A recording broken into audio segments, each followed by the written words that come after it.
তো আজকের গল্পটি হলো একটি লাল কলসি ও ব্যাঙের গল্প। এক গ্রাম। গ্রামে ছিল একটি বড় পুকুর। বড় পুকুরের ছিল একটি গাছ। গাছের নিচে একটি লাল কলস ছিল। লাল কলসটি কোনো সাধারণ কলস ছিল না। লাল কলসটি কথা বলতে পারত। যারা মন দিয়ে লাল কলসটির কথা শুনতো, লাল কলসটি তার সাথেই কথা বলতো। তো দিন পেরিয়ে রাত হলো, রাত পেরিয়ে দিন, অনেক দিন হলো কলসটি একা। তো একাকী গলায় কষ্টে কলসটি বলে উঠল, উফ, সকাল থেকে সন্ধ্যা শুধু বসে থাকি। পুকুরে মানুষ আসে যায়, জল ভরে চলে যায়, কিন্তু কেউ আমার সাথে গল্প করে না, কেউ কথা বলে না। যদি কোনো বন্ধু থাকতো, জীবনটা কতই না মজার হতো।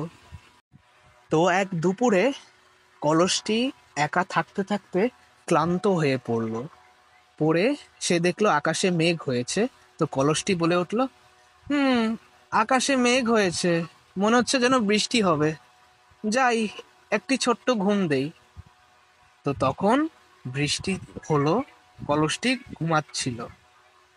তো বৃষ্টিতে কলসের ভিতরে পানি জমে গেল এবং সেই পানিতে হঠাৎ একটি ব্যাঙ লাফিয়ে পড়ল এবং সাঁতার কাটা শুরু করলো কলসের মধ্যে।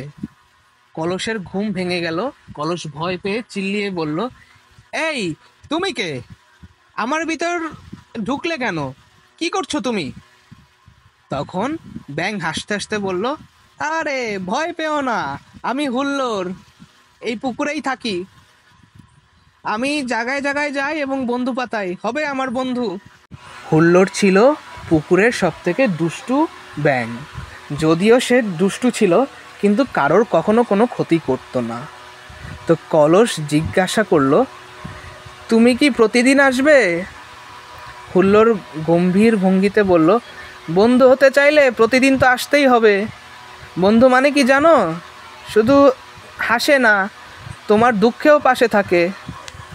এরপর শুরু হলো কলস ও হুল্লোড় ব্যাঙের বন্ধুত্ব। তখন থেকে প্রতিদিন বিকালে তারা দুজনে গাছতলায় এসে বসে খাড়ির মধ্যে সাঁতার কাটতো ও গল্প করত এবং হাসি ঠাট্টা করত। তো কলস হাসতে হাসতে বলল, তুমি না থাকলে আমার দিন কাটতোই না। তুমি কি জানো, তুমি আমার জীবনের সব থেকে ভালো একটা জিনিস। সব দিন তো সব রকম যায় না, সব রাত সব রকম কাটেও না। তো একদিন রাতে হঠাৎ করে ঝড় বওয়া শুরু করলো। অনেক বৃষ্টি হলো, পুকুর তলিয়ে যাচ্ছিল এবং কলস ভয়ে কাঁপছিল এবং চিল্লিয়ে বলল, হুল্লোড়, তুমি আমার পাশে থেকো, আমার অনেক ভয় লাগছে। হুল্লোড়, তুমি কোথায়?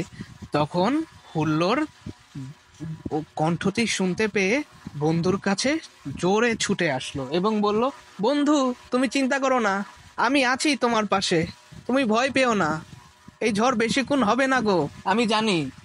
কিছুক্ষণ পরে ঝড়টি থেমে গেল এবং ঝড় থামতে থামতে হুল্লোড় ও কলস